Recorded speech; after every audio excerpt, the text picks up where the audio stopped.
meditate without thinking that you're meditating. Sometimes when we meditate, we don't use any particular method. Just like what I've said, like pouring a handful of sand onto a flat surface. Of course, when starting meditation, it's still necessary to use some methods, such as watching the breath. At the beginning, when the mind is distracted, you need to force yourself to watch your breath. Your mind follows each inhaling and exhaling, like sitting on your breath. Or you can chant a mantra or a Buddha's name. In each repetition, try to listen carefully and distractions will gradually decrease. When starting to practice meditation, it's necessary to use a method. As the meditator progresses and attains the initial stage of enlightenment, he no longer needs to rely on specific methods.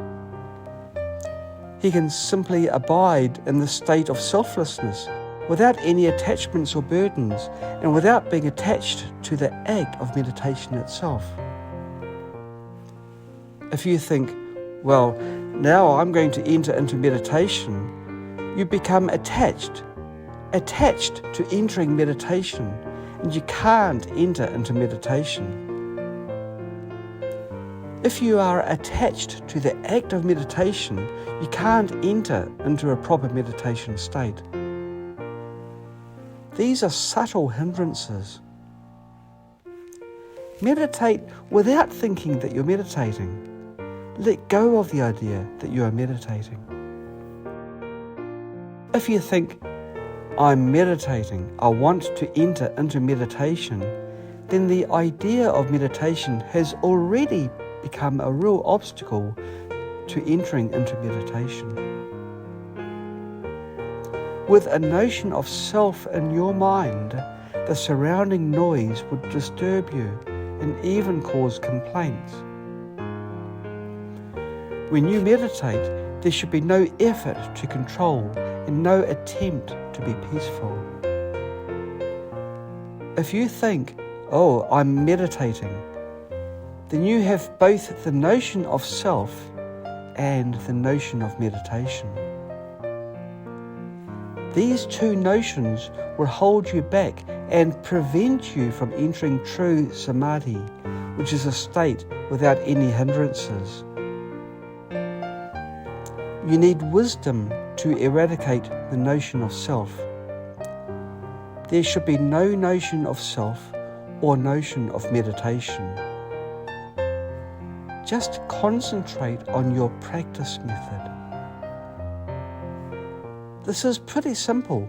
Just concentrate your mind. For example, if you chant Amitabha Buddha, just concentrate on A.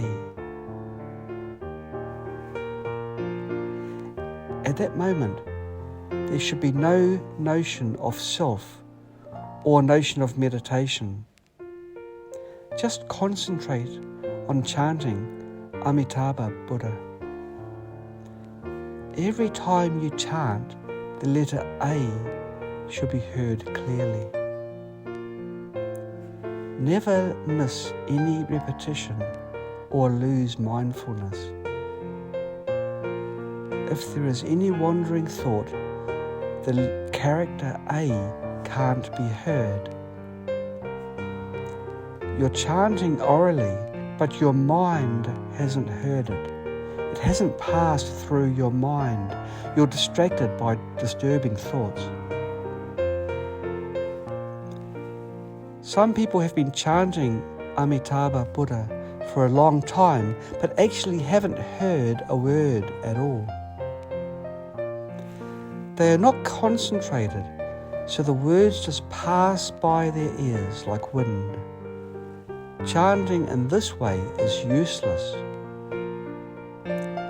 If you are daydreaming or even thinking of something else, something upset or looking around while loudly chanting Amitabha Buddha, it's useless. When you begin to chant a Buddha's name, you need to chant till your mind is focused without distraction. This is still a rough form of meditation. It means that there shouldn't be any wandering thoughts during the chanting. This is a focused mind without distraction. It needs practice. This is the basic skill. When you can often concentrate without distraction, you may gradually find that you can't even think of the Buddha's name anymore. You don't even know when you naturally stop chanting Amitabha Buddha. At that point, any attachments or burdens will be gone, and you will have truly entered into meditation. So we should practice meditation, experience and train ourselves more to bring our mind home.